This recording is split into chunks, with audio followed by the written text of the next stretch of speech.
นิทานไทยนกไนติงเกลที่รักเรื่องราวนี้เกิดขึ้นเมื่อสมัยที่จีนปกครองโดยกษัตริย์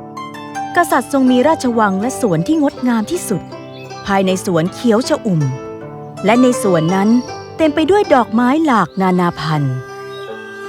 บางสายพันธุ์พบเพียงแค่ในสวนแห่งนี้ที่เดียวในโลกไม่สามารถหาที่ไหนในโลกได้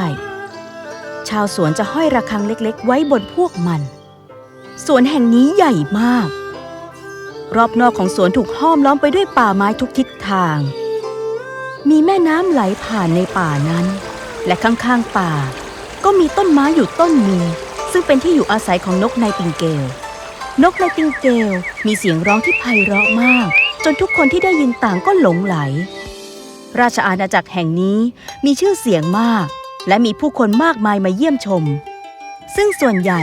ก็มักจะเขียนหนังสือเกี่ยวกับตัวนกไนติงเกลและเสียงอันแสนไพเราะของมันวันหนึ่งขณะที่พระราชากำลังอ่านหนังสือเกี่ยวกับนกไนติงเกลอยู่นั้นพระราชาก็ครุ่นคิดบางอย่างนี่มันนกตัวไหนในอาณาจักรของเราทำไมข้าถึงไม่เคยได้ยินเขาเรียกเสนาบดีมาพบท่านเสนาบดีนี่ข้าอ่านเรื่องอะไรกันมีนกไนติงเกลในอาณาจักรของเราที่ร้องไพเราะจนถือว่าเป็นสิ่งที่สวยงามที่สุดของอาณาจักรเราด้วยอย่างนั้นเหรอทำไมข้าถึงไม่เคยได้ยินมาก่อนฝ่าบาทกระหม่อมไม่เคยได้ยินนกเช่นนี้จงไปหานกตัวนั้นซะและให้มันร้องเพลงให้ข้าฟังในพระราชสำนักเย็นนี้ตามท่านรับสั่ง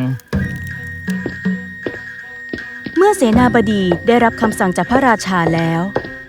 ก็ได้ทำการออกค้นหาจนทั่วตามคำสั่งนั้นเขาได้ถามทุกคนที่ได้พบ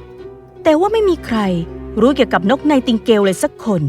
เขาจึงเข้าพบพระราชาอีกครั้งหนึ่งฝ่าบาทเป็นไปได้ที่เรื่องนกอาจจะเป็นส่วนหนึ่งในจินตนาการของผู้เขียนแต่ว่าแท้จริงแล้วมันไม่ได้มีนกแบบนั้นอยู่ในอาณาจักรไม่จริงกษัตริย์ของญี่ปุ่นส่งหนังสือนี้มาให้ข้ามันต้องไม่ใช่เรื่องโกหก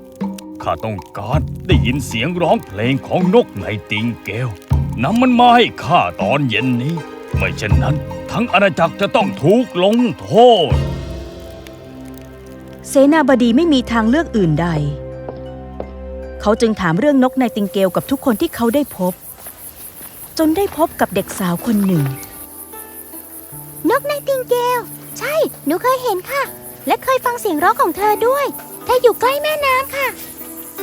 เอาล่ะถ้าเจ้าพาข้าไปหานกไนติงเกลข้าจะมอบรางวัลให้แก่เจ้าในขณะที่เขาตามเด็กสาวเข้าไปในป่าเขาก็ได้ทำการส่งข้อความไปถึงพระราชาว่าได้พบนกไนติงเกลแล้วพวกเขามาถึงที่อยู่ของนกไนติงเกลนกไนติงเกลเริ่มร้องเพลงของเธอเด็กสาวจึงทำการพูดขึ้นว่าเห็นไหมนั่นไงคะนกที่หนูบอกคุณไงเสนาบดีไม่ได้ยินที่เด็กสาวพูดเพราะว่าเขามัวหลงไหลไปกับเสียงเพลงของนกไนติงเกลอยู่คุณได้ยินหนูไหมแค่ฟังเพลงของเธอทุกคนก็จะลืมสิ่งรอบข้างไปหมดข้าไม่เคยได้ยินเสียงเพลงที่ไพเราะขนาดนี้พระราชาต้องชอบใจแน่นอนไนติงเกลที่รักมาที่วังกับข้าเถิดพระราชาต้องการฟังเพลงของเจ้านับว่าเป็นเกียรติอย่างยิ่งที่พระราชาต้องการฉันจะไปอย่างแน่นอนเมื่อถึงตอนค่ำพวกเขาได้มาถึงที่พระราชวังพระราชวังถูกตกแต่งอย่างสวยงามและยิ่งใหญ่พระราชานั่งอยู่บนบัลลังก์ของเขาและมีทองคำแท่นที่ถูกวางอย่างพิเศษเพื่อสำหรับนกไนติงเกลโดยเฉพาะนกไนติงเกลเกาะที่มันและเริ่มร้องเพลงออกมาเพลงของเธอช่างน่าหลงไหลมากจนน้ำตาของพระราชานั้นไหลออกมาข้าต้องการให้แหวนของข้าสวมบนคอของนกไนติงเกลไม่ฝ่าบาทหม่อมฉันไม่ได้ต้องการสิ่งใดแค่ท่านชอบเพลงของข้าก็ถือว่าเป็นรางวัลแล้วพระราชามีคำสั่ง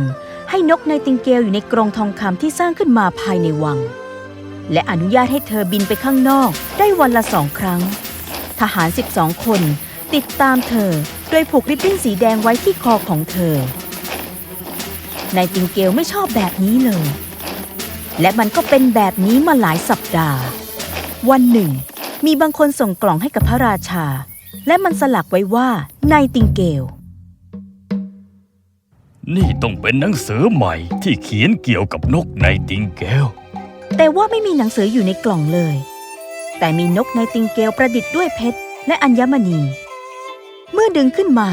มันร้องเพลงได้เหมือนกับนกไนติงเกลไม่มีผิดริบบิ้นห้อยที่คอเขียนว่านี่เป็นนกไนติงเกลจากพระราชาของญี่ปุ่นแต่ว่าตอนนี้มันเหมาะสมกับพระราชาของจีนแล้วทุกคนต่างดีใจที่ได้เห็นนกไนติงเกลประดิษฐ์นั้นช่างดีอะไรเช่นนี้เราควรให้พวกเขาร้องเพลงด้วยกันพระราชาให้ทั้งคู่ได้ร้องเพลงด้วยกันแต่ว่ามันกลับไม่ไพเราะสักเท่าไหร่นักเพราะว่านกไนติงเกลตัวจริงนั้นร้องเพลงได้อารมณ์ความรู้สึกมากกว่าในขณะที่นกประดิษฐ์นั้นร้องสู้นกไนติงเกลตัวจริงไม่ได้ไม่ใช่ความผิดของไนติงเกลประดิษฐ์มันร้องได้เพียงเพลงที่ถูกสร้างมาเท่านั้นมีแค่นกไนติงเกลประดิษฐ์ร้องเพลงขึ้นมาเสียงของมันเหมือนกับนกไนติงเกลตัวจริงและเนื่องจากมันมีเพชรระยิบระยับมันจึงสามารถดึงดูดและมันสามารถร้องเพลงมากมายหลังจากนั้นไม่นานพระราชาจึงตรัสขึ้นมาว่าอยากได้ยินเสียงของนกไนติงเกลตัวจริงนกไนติงเกลไปไหนใครเห็นเธอบ้างไม่มีใครเห็นเธอบินออกไปเลยหรือไงเธอหายไปเธอคงจะบินออกไปจากวังแล้วทุกคนในพระราชวังหลงไหลอยู่กับเสียงเพลงของนกไนติงเกลประดิษฐ์พวกเขานั้นฟังแล้วฟังเล่าฟังซ้ำอยู่อย่างนั้นนกไนติงเกลตัวนี้ช่างงดงามมากนะมันร้องเพลงเพราะมากเลยดูสิเหมือนกับว่ามันน่ะไม่ใช่นกไนติงเกลประดิษฐ์เลยนะเรายินดีกับของขวัญจากกษัตริย์ญี่ปุ่นจะมีการจัดแสดงดนตรีในอาทิตย์หน้าทั่วทั้งราชอาณาจักรต้องได้ยินเสียงไพเราะของนกไนติงเกลนี้ตามรับสั่งฝ่าบาทวันต่อมามีการแสดงดนตรีของนกไนติงเกลและทุกคนก็ชอบมากแต่ว่าบางคนก็อยากฟังเสียงของนกไนติงเกลตัวจริงมันก็ดีนะแต่ถ้าเป็นนกไนติงเกลตัวจริงตอนที่เธอร้องต้องมีคนน้ำตาไหลใช่แล้วมันเยี่ยมมากๆเลยไม่ว่าจะฟังสักกี่ครั้งก็ยังอยากฟังมันซ้ำอีก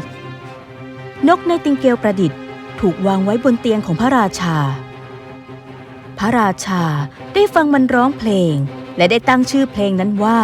The Royal Singer ชื่อนี้ถูกสลักบนริบบิ้นที่คอของมัน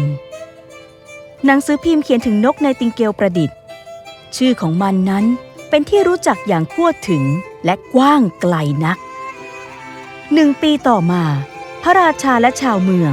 ต่างจดจำเพลงของมันได้และเมื่อมันเริ่มร้องเพลงผู้คนก็เริ่มร้องตามแต่ว่าคืนหนึ่งขณะที่นกไนติงเกลประดิษฐ์กำลังร้องเพลงให้พระราชาได้ฟังมีเสียงแตกภายในตัวของมันวันรุ่งขึ้นพระราชารีบนำมันไปซ่อมกับช่างนาฬิกา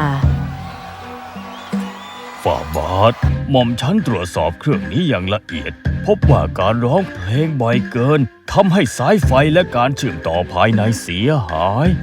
ถ้าซ่อมมันอาจทำให้เสียงผิดเพี้ยนหม่อมฉันเสียใจที่ต้องแจ้งให้ท่านทราบว่ามันร้องเพลงไม่ได้อีกแล้วเมื่อได้ยินเช่นนั้นทั้งราชอาณาจักรก็จมลงอยู่บนความสิ้นหวังนกไนติงเกลเป็นสิ่งที่ให้ความบันเทิงทั้งหมดกับพวกเขาผ่านไป5 ปีพระราชาได้ล้มป่วยเพราะว่าสุขภาพย่ำแย่ลงทุกคนในราชอาณาจักรต่างภาวนาให้พระราชามีสุขภาพที่ดีขึ้นฝ่าบาทเสวยอะไรด้วยเถิดมีอะไรที่ข้าจะทำให้ท่านได้พระราชาไม่ได้ตัดสิ่งใดเขาเริ่มอ่อนแอลงและดูเหมือนว่าเขาจะไม่รอดมันยากที่เขาจะหายใจสิ่งเดียวที่เขาจำได้มีแค่เพียง ร้องเพลงให้ข้าไนติงเกล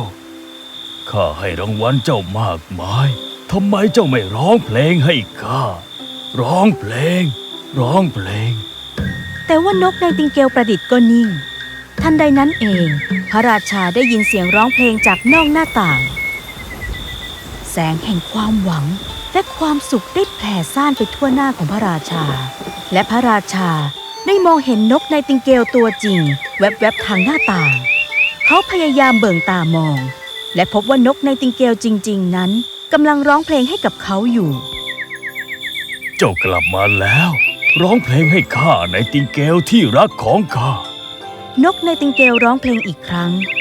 ความสุขของพระราชาเพิ่มขึ้นทุกครั้งที่ได้ยินทุกโน้ตและความประสงค์ที่อยากจะมีชีวิตอยู่ก็เพิ่มขึ้นทีละน้อยทีละน้อยขอบคุณมากไนติงเกลที่รักทำไมเจ้าถึงทิ้งข้าไปแต่ว่าตอนนี้เจ้ากลับมาหาข้าแล้วเจ้าทำให้ข้ามีชีวิตอีกครั้งข้าจะตอบแทนเจ้าอย่างไรดีฝ่าบาทท่านได้ตอบแทนข้าเรียบร้อยแล้วข้าจำได้ในครั้งแรกที่ข้าร้องเพลงให้กับท่านฟังน้ำตาของท่านไหลรินออกมาอะไรจะเป็นรางวัลที่ยิ่งใหญ่สำหรับศิลปินอีกล่ะนกไนติงเกลร้องเพลงอื่นให้เขาฟังจนเขาได้หลับไปเมื่อมองดูแล้วเหมือนว่าพระราชาหลับสนิทแล้วหลังจากได้ผ่านเรื่องราวที่เลวร้ายเช้าวันต่อมาเมื่อพระราชาตื่นขึ้นแสงอาทิตย์ก็ได้ส่องผ่านมายังหน้าต่างและนกไนติงเกลก็เกาะอยู่ใกล้ๆเขาและพระราชาก็ดูดีขึ้นมากกว่าก่อนหน้านี้อยู่กับข้าตลอดไปนะไนติงเกลที่รักร้องเพลงเมื่อยามเจ้ารู้สึกมีแรงบันดาลใจข้าจะไม่บังคับเจ้าอีกไม่ฝ่าบาทข้าอยู่ในวังนี้ต่อไปไม่ได้เมื่อไหร่ที่ข้าอยากเห็นท่านข้าก็จะมาหาท่านเองข้าจะสร้างรังไว้แถวนี้และเมื่อยามที่ท่านต้องการข้าก็จะบินมาร้องเพลงให้ท่านฟังข้าจะเล่าเรื่องราวในอาณาจักรผ่านบทเพลงของข้าและท่านต้องสัญญาบางสิ่งกับข้าก่อนจะได้หรือเปล่าแน่นอนข้าจะมอบอะไรก็ตามที่เจ้าต้องการท่านต้องห้ามบอกใครว่าข้าเล่าเรื่องราวในอาณาจักรให้กับท่านฟังรับปากได้ไหมได้สิข้ารับปากเมื่อพูดเช่นนั้นนกไนติงเกลก็บินออกไปพระราชาทรงตระหนักได้ว่าไม่ควรขังพวกนกไนติงเกลไว้พวกเขามีสิทธิ์ที่จะใช้ชีวิตตามที่ต้องการไม่มีใครมีสิทธิ์ที่จะกดขี่พวกเขาพวกนกดูดีที่สุดเมื่อพวกมันได้บินอย่างอิสระเสรี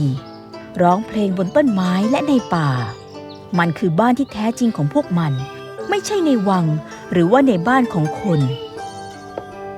เมื่อเสนาบดีเข้าพบพระราชาและไม่พบเขาอยู่บนเตียงแต่ว่าพระราชานั้นกำลังยืนยิ้มอยู่ที่หน้าต่างอย่างแจ่มใสเสนาบดีรีบออกไปประกาศให้ทุกคนได้รู้และทั่วราชอาณาจักรก็ต่างปลื้มปิติเป็นอย่างที่สุด